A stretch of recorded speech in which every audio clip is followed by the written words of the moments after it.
નમસ્કાર મિત્રો, તો અત્યારે લગભગ 4 વાગ્યા ને અમારે ત્યાં ગયા સોમવારથી વરસાદ ચાલુ છે. અમુક વિસ્તારમાં રવિવારથી ચાલુ હતો ને આજે થયો છે શનિવાર. ને આ તમે અમારી પાછળ જે પાથરા જોઈ શકો છો એ લગભગ નાશ થઈ ગયો. થોડું બેસું ઉપર થોડું દેખાય.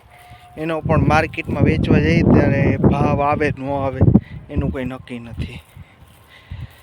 તો મારે વાત એ કરવાની હતી કે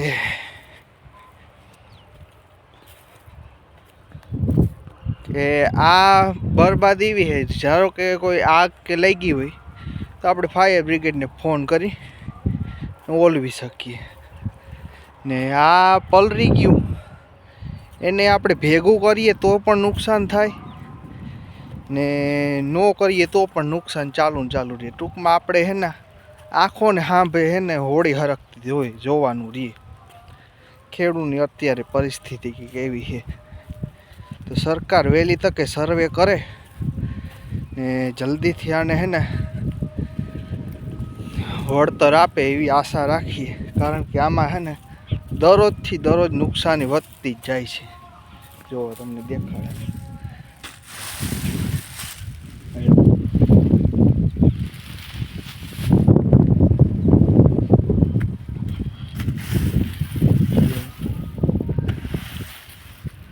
કાયમથી કાયમ સડતું જાય છે બધું.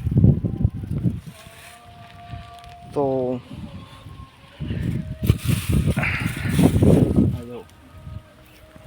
દરેક પાથરા ને હજી વરસાદ ચાલુ જ છે, થોડો ને એ વરસાદ ને લીધે જો તડકો નીકળે ને તો જ આનું કંઈક સોલ્યુશન આવે. બાકી કંઈ બીજું કંઈ છે નહીં આમાં. બાકી કાયમથી કાયમ નુકસાની વધતી જ જાય છે. કે સરકારની વહેલી તકે સર્વે કરીને વહેલી તકે સહાય કંઈક આપે એવી આપણી માગણી છે. બીજું કંઈ નથી કહેવાનું થતું આજે તો. કારણ કે હાથ દીઠ્યા બધું જો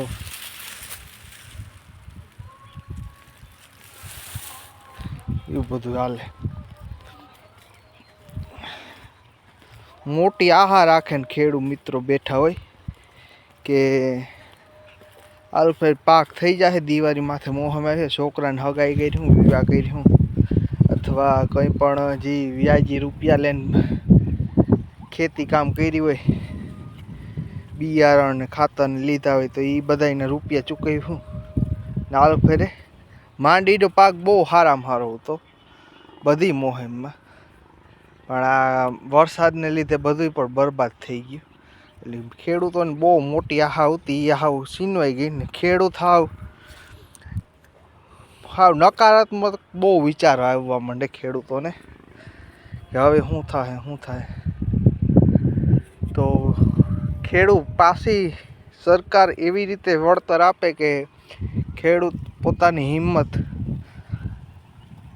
જાળવી રાખે. એમ નહીં કે દેવા ખાતર વળતર દઈ દીધું કે બીજી ફેરે ખેડૂતને મન જ ન થાય કે આપણે વાવેતર કરીએ. તો સરકારની અને બધાય મિત્રોને વિનંતી છે કે સરકાર હારામાં હારી કંઈક ખેડૂત બે પાંદડે પાછા થઈ શકે ને આ નુકસાની થઈ એનેથી એને દુઃખ જીરીક ઓછું થાય.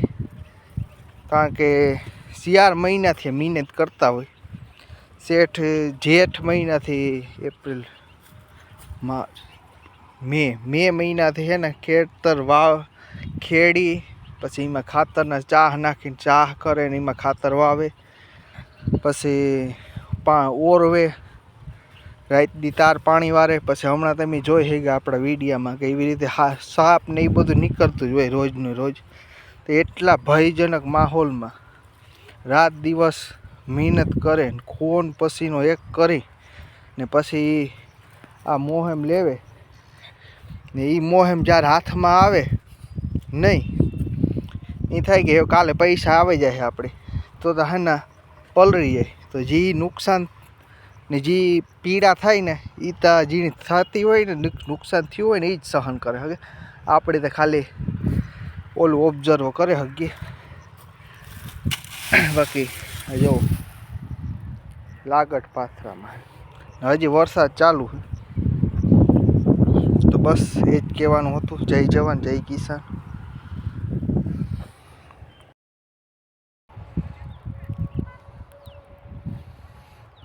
મિસ્ટર નાગ દેવતા આપણે હાલ્યા જતા હતા હમણાં.